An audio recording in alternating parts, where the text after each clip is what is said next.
will fill my heart with your word, that I may praise your name, and I'll give glory to thee, my God. Matthew 24 is all about the way Jesus answered the question of the disciples from verse 3. They may think they're asking one question, but it's actually two questions. He's told them the temple will be destroyed, and they ask, when will these things be? We've been studying that answer over the past several weeks, and I'll put a link right up here if you've missed it and would like to start this study at the beginning of the series.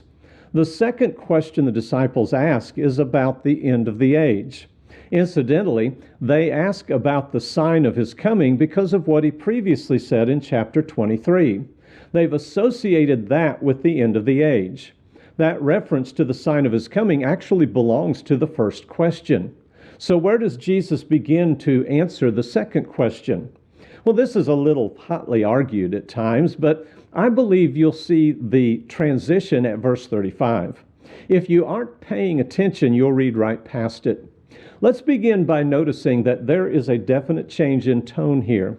Before verse 35, Jesus said they would be able to see signs and discern the time. We read in Matthew 24:32 through 34, "Now learn the parable from the fig tree.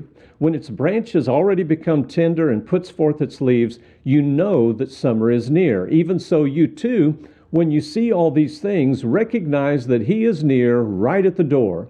Truly I say to you, this generation will not pass away until all these things take place.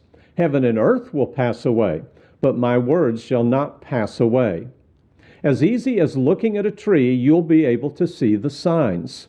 2 verses later, Jesus says, "But of that day and hour no one knows, not even the angels of heaven nor the Son, but the Father alone." Now there aren't any signs. What happened? Well, the subject changed. Jesus is now answering their second question about the end of the age. Look at the masterful way the master teacher did this.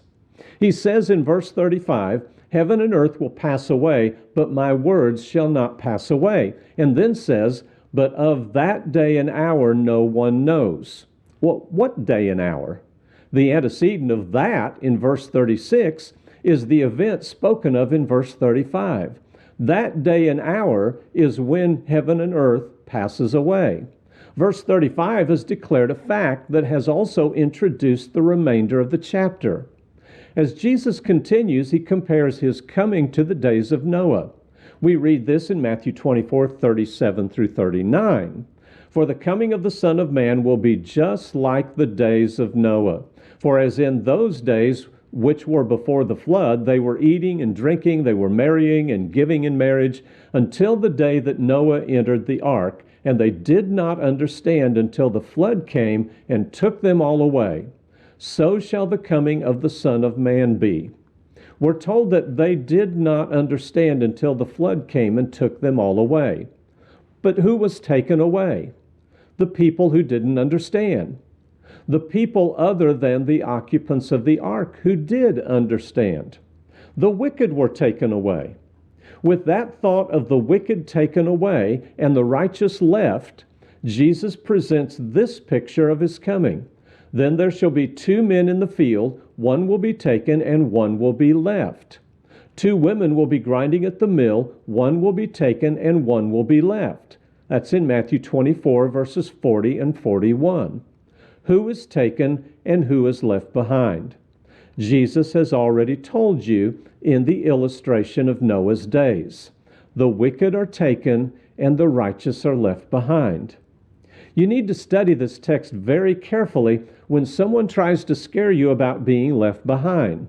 They tell horror stories of what will befall the people who are left behind, but look at it again. The coming of Jesus will be just like the days of Noah, verse 37. In those days the wicked were enjoying their unrighteousness, verse 38. Then the flood came and took the wicked away, and that's just how it will be when Jesus comes, verse 39. When Jesus comes, one will be taken and the other will be left, verses 40 and 41. Who's taken and who's left behind? Jesus said the wicked were taken in Noah's day and that it would be exactly the same when he comes again. So if the wicked are taken away, what happens to the righteous who are left behind? Well, it sounds like they're going to end up in the great tribulation that everyone's talking about. Well, let me assure you that they will not. We're out of time for this video, but next week we'll see why Jesus presented this picture and how it all fits into the events surrounding his second coming.